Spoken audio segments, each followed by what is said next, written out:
If you can teach people to stand up in the face of the things they're afraid of, they get stronger. And you don't know what the upper limits to that are.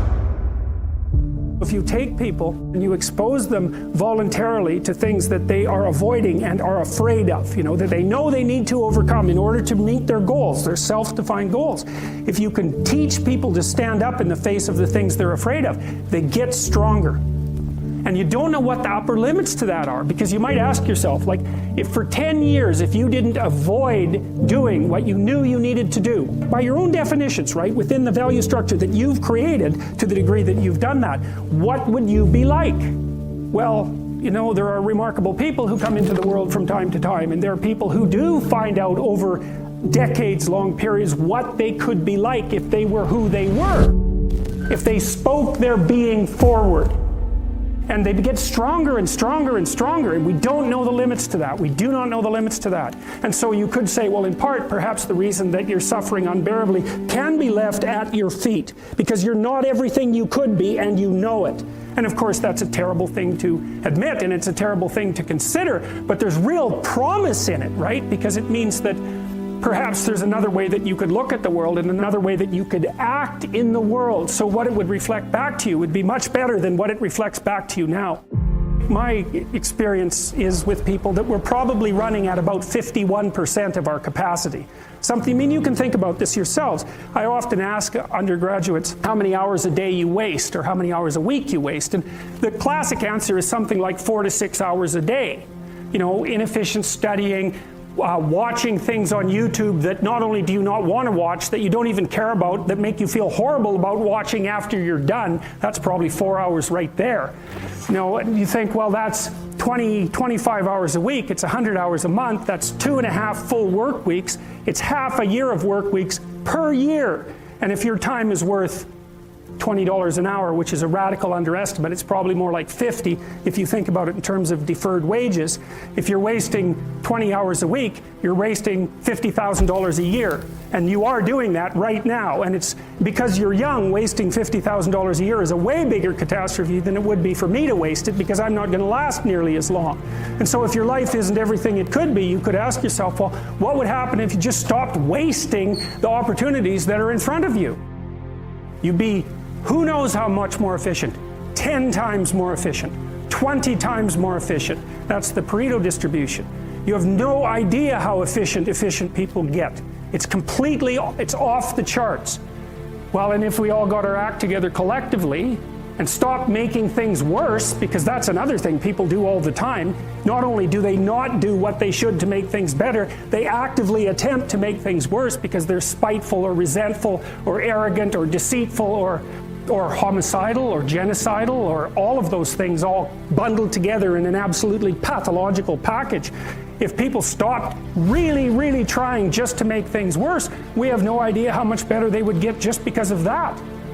So there's this weird dynamic that's part of the existential system of ideas between human vulnerability, social judgment, both of which are major causes of suffering, and the failure of individuals to adopt the responsibility that they know they should adopt. And that's the thing that's interesting too, is that, and like another thing I've often asked my undergraduate classes is, there's this idea that people have a conscience. And you know what the conscience is. It's this feeling or voice you have in your head just before you do something that you know is stupid, telling you that probably you shouldn't do that stupid thing. You don't have to listen to it, strangely enough, but you go ahead and do it anyways, and then, of course, exactly what the conscience told you was going to happen inevitably happens, so that you feel even stupider about it than you would if it happened by accident, because I knew that.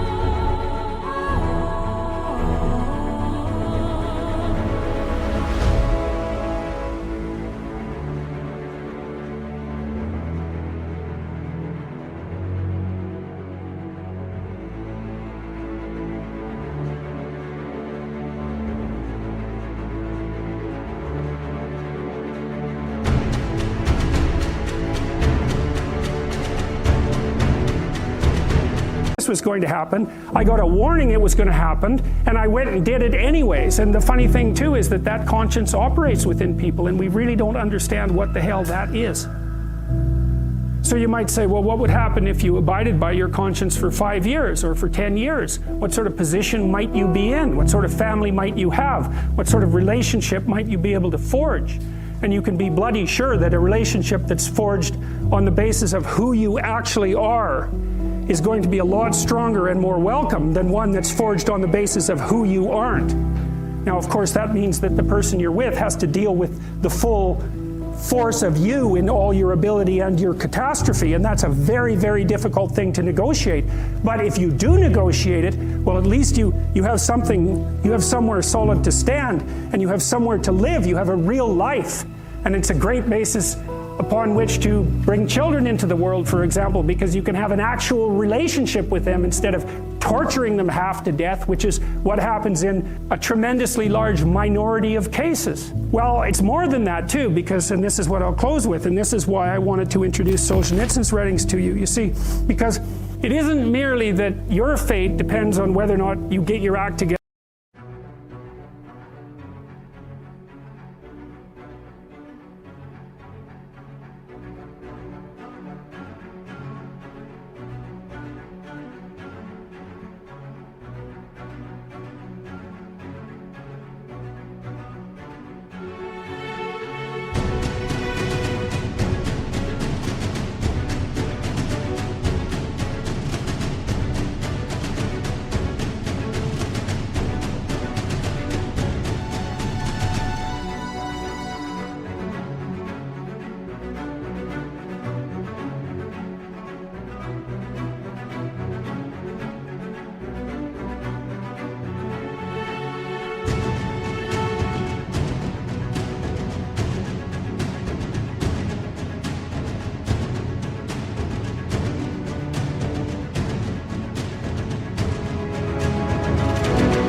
And to what degree you decide that you're going to live out your own genuine being. It isn't only your fate, it's the fate of everyone that you're networked with. And so, you know, you think, well, there's 9 billion, 7 billion people in the world. We're going to peak at about 9 billion, by the way, and then it'll decline rapidly, but 7 billion people in the world, and who are you? You're just one little dust mote among that 7 billion, and so it really doesn't matter what you do or don't do, but that's simply not the case. It's the wrong model, because you're at the center of a network. You're a node in a network. Of course, that's even more true now that we have social media. You'll know 1,000 people, at least over the course of your life, and they'll know 1,000 people each, and that puts you one person away from 1 million, and 2 persons away from 1 billion. And so that's how you're connected, and the things you do, they're like dropping a stone in a pond. The ripples move outward, and they affect things in ways that you can't fully comprehend, and it means that the things that you do and that you don't do are far more important than you think.